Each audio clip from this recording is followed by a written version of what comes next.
Well, a young woman from Little Rock is giving women in Africa a chance at a better life. And she's doing with American consumers and a needle and a thread. Channel 7's Erin Hawley followed her all the way to Africa and joins us now with the first of our special 3-part series. What an incredible story, really showing the spirit of Arkansas. I'm so excited about this, Christina. And we've all heard the old proverb, give a man a fish and you feed him for a day, teach him to fish and you feed him for a lifetime. The widows of war, AIDS, and hunger in Nairobi, Kenya, they don't want handouts. Instead, Anna Taylor is giving them the tools to proudly provide for their families.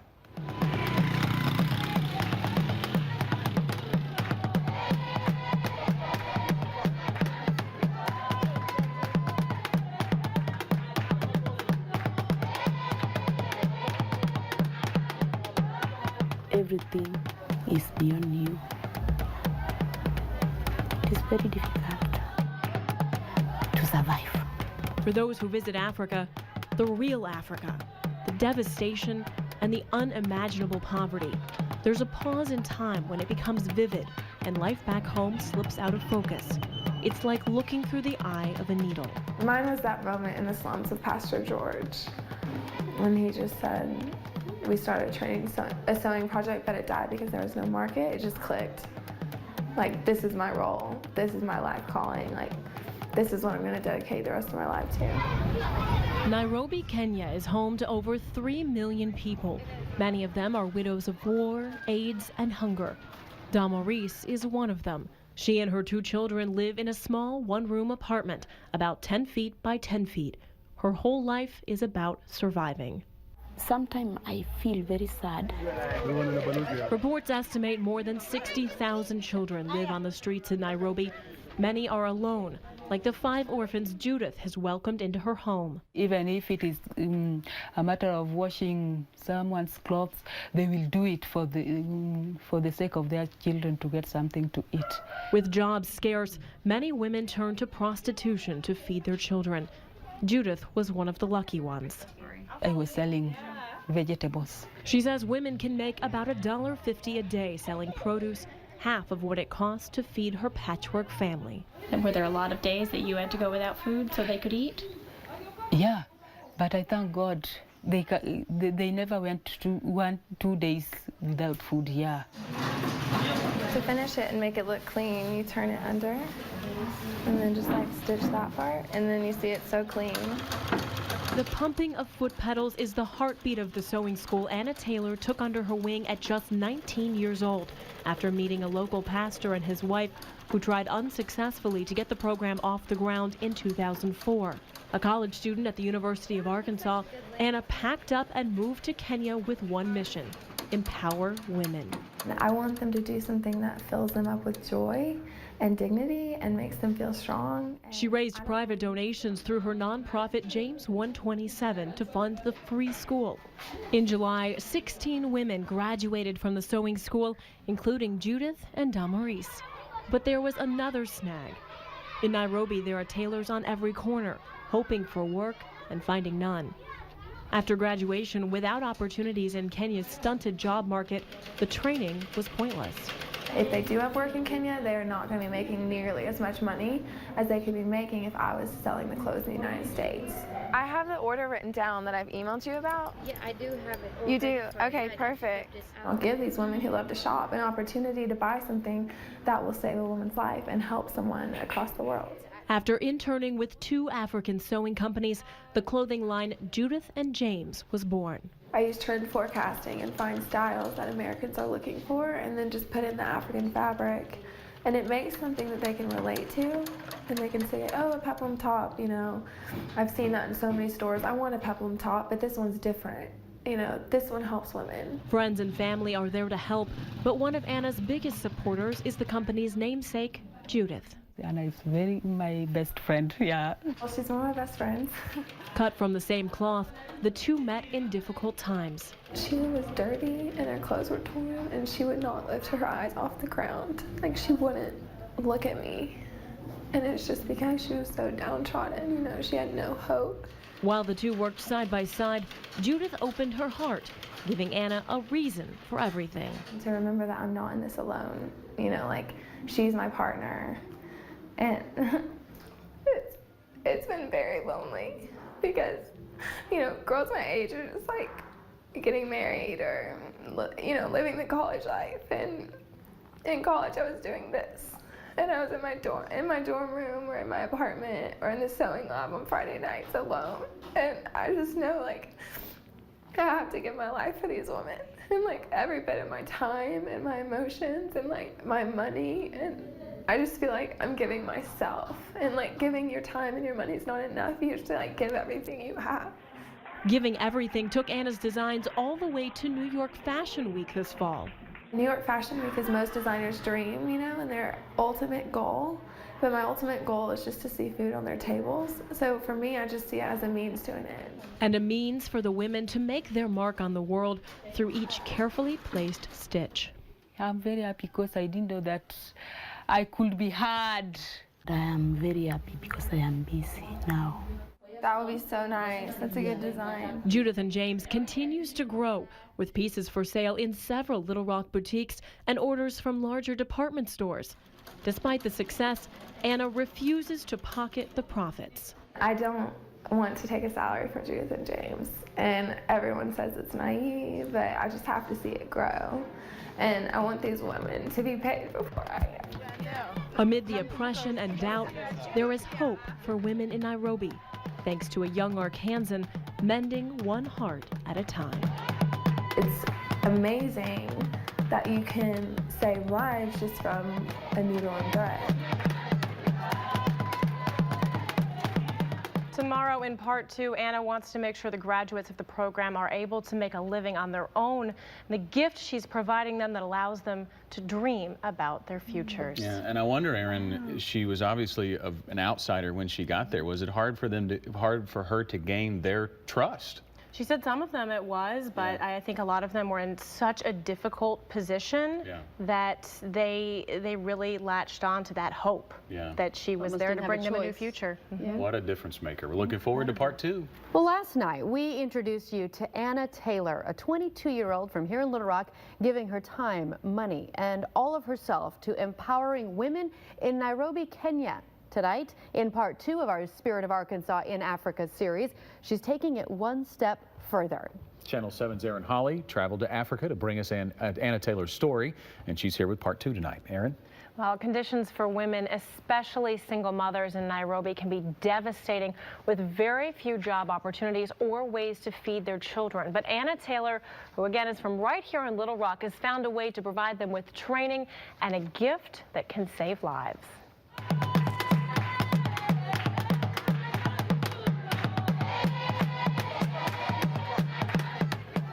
If it is supper, I try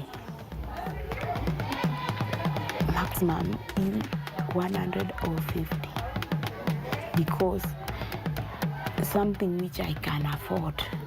To feed her family each day, Delmaurice usually spends 50 shillings, less than $1. She and her 2 children share an apartment just outside Nairobi, Kenya's Mathare slum. It's about 10 feet deep and 10 feet wide, with 1 bed and 2 small couches. They don't have running water or a kitchen. There's a community toilet in the courtyard, and they have it good. And you all share the house? Yes. This room is home to 3 women and 3 children. It's so small, our photographer had to shoot through the window. Nairobi is home to over 3 million people. Many of them are widows of war, AIDS, and hunger. The lucky ones find jobs selling produce or washing clothes. Even better, they find Anna. I know that they're trying their best to provide for their children, but there are limited opportunities and limited resources here. And I want to create a life for them. I want to give them a chance to not go to bed hungry and to not wake up thinking, how am I going to get dinner tonight? 22-year-old Anna Taylor moved from Little Rock to Nairobi 2 years ago to start a sewing school for widows. When you're doing interface on the waistband, that would be so nice. That's a good design. I wanted to go from the ground up and take widows who had 0 skills and 0 opportunities for work, give them training, and put them on their own 2 feet so that they are set up for employment here in Kenya. When I was invited there, I just say, God, thank you, because you have really answered my prayer.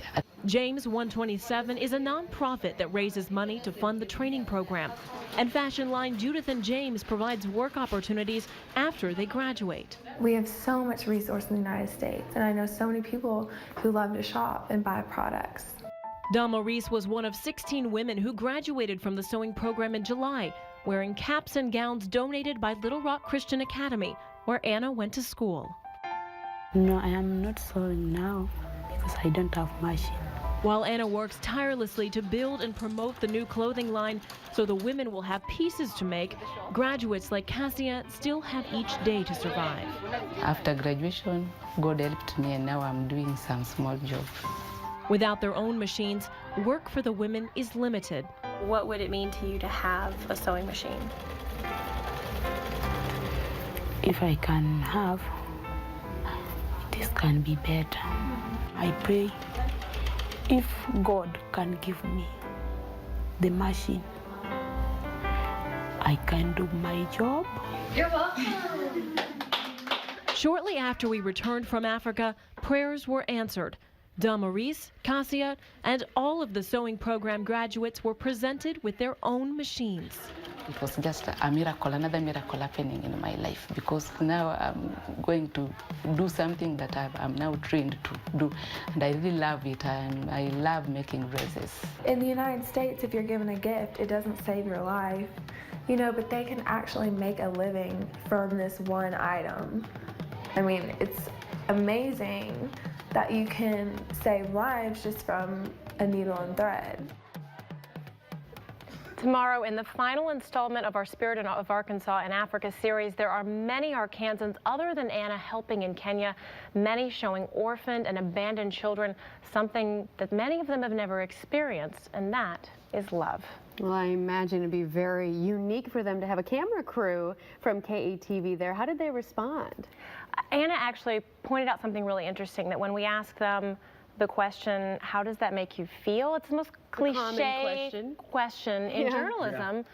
That's probably the first time anyone has ever asked them that. Sure. Anyone has ever cared how they feel. Yeah. Right. And that just kind of gives us goosebumps. It really does. All right, good stuff, Erin. We'll see you again tomorrow night. Yes. Well, tonight, many Arkansans are far from home, caring for the sick and hungry in some of the poorest parts of the world. One of those places is Kenya. We've given you a peek inside for the last 2 nights, and Erin Hawley joins us with the final part of our Spirit of Arkansas in Africa series. It's been quite a fun look to see a little bit about what's going on there. Fun and really emotional at times. Arkansas and Nairobi, 2 very different worlds, but in both worlds, people crave one thing: love. Tonight, how extraordinary volunteers from the natural state are changing the lives of Kenya's biggest hearts in the smallest bodies.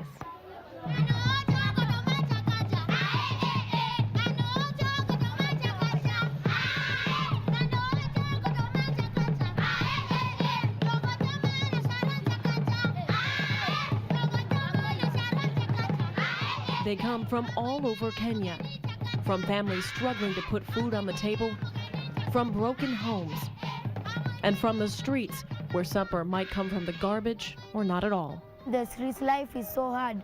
You sleep under sacks. You don't even have any place to sleep. Reports estimate more than 60,000 children live on the streets in Nairobi. Many are AIDS orphans. 12-year-old Rose and her sisters were abused by their mother. They ran away to the streets after she tried to drown the youngest daughter, Purity. Hope came from a woman called simply Mom by hundreds of children. She took us. We came here in ABC. We took a shower. We ate. And now I'm in ABC.